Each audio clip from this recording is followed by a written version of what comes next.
இன்றைக்கி நம்ம கழனி புளிச்சாறு குழம்பு வைக்க போகிறோம். கழனி புளிச்சாறு குழம்பை வந்து பச்சை மிளகா குழம்புன்னு சொல்லலாம். இது வந்து கிராமத்து குழம்பு, ரொம்ப டேஸ்ட்டாக இருக்கும். இது அந்த காலத்து குழம்பு. இது எப்படி வைக்கலான்னு பார்க்கலாம். கழனி புளிச்சாறு வைக்கிறதுக்கு முக்கியமானது வந்து பச்சை மிளகா. பச்சை மிளகா வந்து 100 கிராம் பச்சை மிளகா எடுத்துருக்கோம். ஃபுல்லாக பச்சை, இதில் வந்து எந்த மசால் பொடி எதுவும் போட போகிறதில்ல. இந்த பச்சை மிளகாவில் இருக்கிற காரம் தான். பச்சை மிளகா வந்து 100 கிராம் பச்சை மிளகா. அப்புறம் வந்து புளிச்சாறும் புளி இந்த இவ்வளோ அளவு எடுக்கணும். நிறைய புளி எடுக்கணும். இதுக்கு தேவையான அளவு எவ்வளோ புளி வேணுமோ அந்த காரத்துக்கு தகுந்தாப்புல புளி போடணும் நம்ம. புளி, அப்புறம் வந்து சின்ன வெங்காயம் வந்து ஒரு 20 சின்ன வெங்காயம் எடுத்துக்கிறோம். இதை வந்து நம்ம நீளமாக நறுக்கிக்கிறணும்.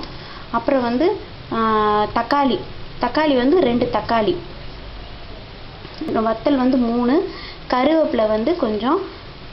அப்புறம் வந்து எண்ணெய், நல்லெண்ணெயில் செய்யணும் இந்த குழம்பு. நல்லெண்ணெய் வந்து ஒரு 50 கிராம் நல்லெண்ணெய் எடுத்துருக்குறோம்.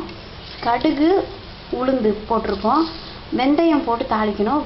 நாங்கள் வந்து எப்பயுமே பொடி பண்ணி வச்சுருக்குறோம். பொடி இல்லாதவங்க வந்து தாளிச்சுக்கலாம். ஆனால் வந்து தாளிக்கிறத விட லாஸ்ட்டாக அந்த குழம்பு வச்சுட்டு லாஸ்ட்டாக இறக்க போகும்போது பொடி போடும்போது இன்னும் டேஸ்ட்டாக இருக்கும். அப்புறம் வந்து மஞ்சத்தூள், அப்புறம் வந்து பெருங்காயத்தூள், உப்பு. அரிசி தண்ணியில் தான் அதை செய்யணும். கழனி புளிச்சாறுனா கழனி தண்ணியில் தான் செய்யணும். கழனி தண்ணினா அரிசியை வந்து 3 தடவை கழுவி அதில் இருக்க தண்ணி எடுத்துக்கிறோம். அந்த இதில் வந்து இந்த குழம்பு வைக்கணும். நார்மல் தண்ணியில் பண்ணால் அது நல்லா டேஸ்ட்டாக இருக்காது. கழனி தண்ணியில் தான் கண்டிப்பாக பண்ணணும். அது வந்து இந்த புளியை வந்து நம்ம இந்த அளவு புளியை வந்து 3 தடவை வந்து நல்லா கையை வச்சு கரைச்சி ஃபுல்லாக எடுத்து வச்சுருக்குறோம். குழம்பு எவ்வளோ வைக்கணுமோ அந்த அளவுக்கு தண்ணி எடுத்துருக்குறோம். இது இப்போ எப்படி பண்ணலான்னு பார்ப்போம். ஃபஸ்ட்டு எண்ணெய் ஊற்றிக்கிறோம். நல்லெண்ணெய் நம்ம எடுத்துருக்கிற 50 கிராம் நல்லெண்ணெய் ஊற்றிக்கிறோம். எண்ணெய் காயணும்.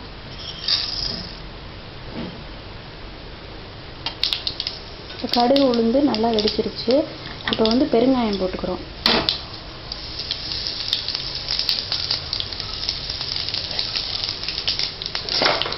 இந்த குழம்பு வந்து கண்டிப்பாக நல்லெண்ணெயில் வச்சாதான் நல்லாயிருக்கும். அதே மாதிரி தண்ணியும் வந்து கழனி தண்ணியில் வச்சாதான் நல்லாயிருக்கும், அரிசி கழுவின தண்ணியில். இப்போ வந்து வத்தல், கருவேப்பிலை போட்டு தாளிச்சுக்கிறோம். அடுத்து வெங்காயம் சின்னதாக நறுக்கி வச்சுருக்குறோம். நீளமாக சின்ன வெங்காயத்தை அதையும் போட்டுக்கிறோம். போட்டு நல்லா வதக்கணும்.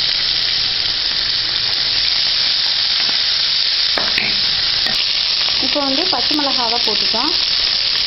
அந்த பச்சை மிளகாவும் வெங்காயமும் நல்லா வதங்கணும். கொஞ்சோண்டு உப்பு போட்டு வதக்கிக்கிறோம். இந்த பச்சை மிளகா வந்து சின்னதாக இருந்தால் நல்லாயிருக்கும். ரொம்ப பெருசாக இருக்கக்கூடாது. ஒரே மாதிரி எடுத்துக்கிறணும். இப்போ தக்காளி போட போகிறோம்.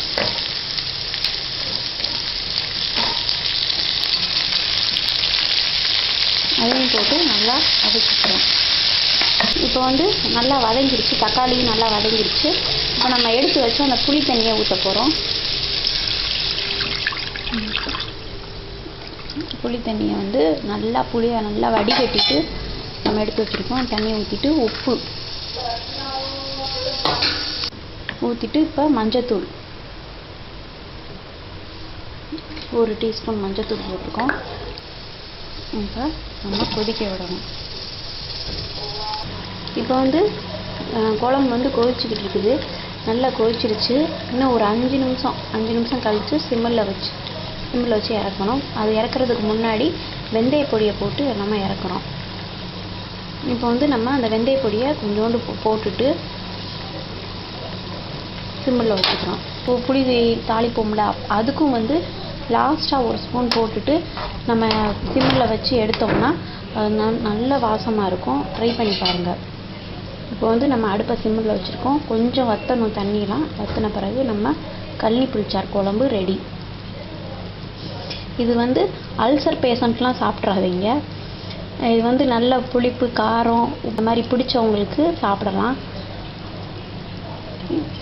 இதுக்கு வந்து தொட்டுக்கிறதுக்கு வந்து தேங்காய் துவையல் வச்சு சாப்பிட்டா நல்லாயிருக்கும். வேறு காயெல்லாம் விட இதுக்கு சாப்பாடு வச்சு, நல்லா சூடான சாப்பாடு வச்சு இந்த குழம்பை ஊற்றி தேங்காய் துவையல் வச்சு சாப்பிட்டா ரொம்ப நல்லாயிருக்கும்.